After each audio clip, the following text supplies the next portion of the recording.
Low boiler pressure. How to repressurize your combi boiler.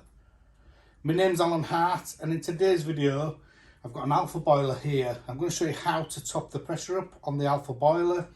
It is the same on most combi boilers so I'll try and explain it to you so you understand why it's gone down and how to top it back up. If we have a look up front of here, we've got a fault code which is E10, and there'll be different fault codes for different boilers. So for instance, on a Baxi boiler you can get E118 or E119 as a fault code. On an Ideal you can get an F1 fault code. So you get different fault codes on here. And what I'm going to show you on this pressure gauge here, I'm going to show you how to top this pressure up. We'll also show you if it's got a remote pressure filling loop.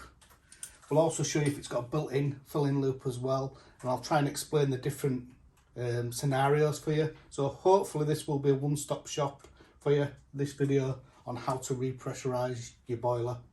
So I'm just going to dive straight into this. I'm going to show you how to top it up, and then after that I'm going to go through some warnings and some common mistakes what people do when they phone up, and also when they ask questions. Oh, I've done this wrong, I've done that wrong.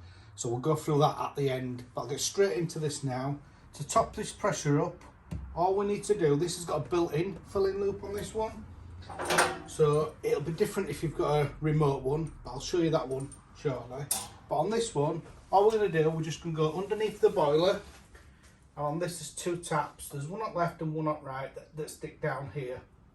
And all we're going to do is just open these taps. If we open the one on the left first, it doesn't really matter which way you open these valves, but if we open the one on the left first, just screw it all the way down, and then if we slowly open the one on the right hand side, we can hear water going in, and what we'll see then, we'll see the pressure gauge on the front, and we'll see that pressure gauge starting to go up. If we can see there in the green, what we want it to be, we want it to be just over 1 bar normally. So about 1 bar or slightly more than 1 bar. And then what will normally happen, the fault code will automatically go off by itself on the front of the boiler. And then that would be the boiler working again. You do need to make sure that you close them. Just turn that off. You do need to make sure that you close the taps correctly underneath, fully close them both, because if you don't, what can happen is the pressure can keep rising and then you can end up with too much pressure. And I will add a link below in this video to another video that I've done, which is too much pressure in a boiler, and hopefully that'll help you as well. If you've got a remote filling loop, all you're going to do exactly the same. So your filling loop have got two taps on, like this. So if I show you like this, if you imagine this side is the cold mains, all you're doing is you're opening the tap, you're letting the cold mains go through the tap, and then this is to the central heating side, and then you're opening the central heating side. So both your taps are open like that, and then again your pressure will be starting to go up. Now you do need to be careful not to put too much pressure in. So one of them, you would normally do it very slowly, so you're only letting it go in. Just top it up slowly and get it to about 1 bar, and then again turn them back off. And then sometimes you might want to disconnect your braided hose back off. So you'll see that on a system boiler, you might see it up in airing cupboard. And I want to go through some of the common mistakes that people do when they're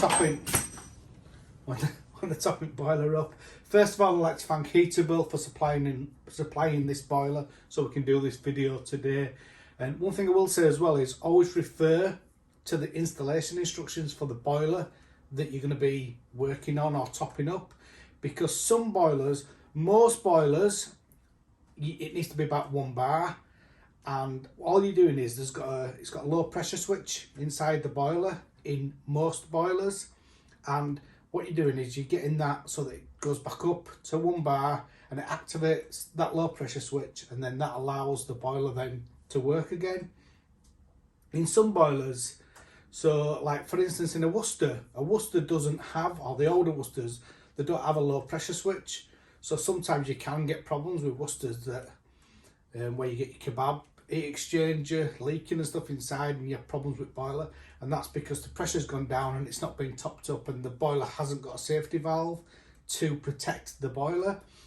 On the other side to that, there's boilers like air tags where you need to have the pressure much higher. So off the top of my head, I think it's 1.4, but again, you have to refer to the installation instructions for that particular boiler.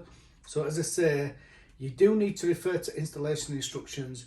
Most of the boilers will be around 1 bar that you top it up to. So your Ideals, your Baxis, Worcester, I'd always top it up to 1 bar as well. So some of the common problems now, one, people turn off the wrong valves underneath the boiler.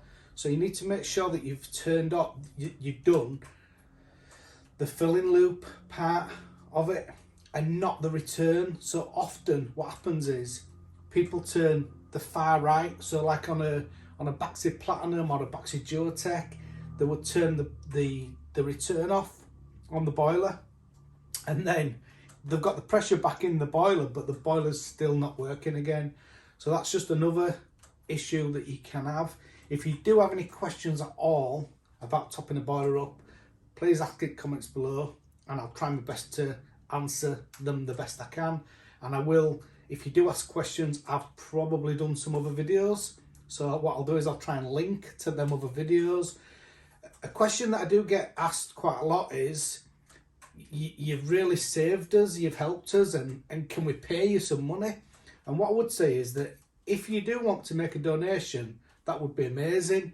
But what I'll do is I'll add a link to my charity below, and you can make a donation to there. So I'm trying to raise money for children with cancer. My daughter died of cancer many years ago, and I just do a continuous, just continually try to raise money for that charity.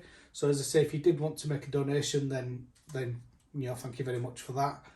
I hope this video has been of some use. As I say, if you do have any questions, please put them below, and I'll try my best to answer them the best I can. Happy New Year, and thank you for watching and supporting the channel.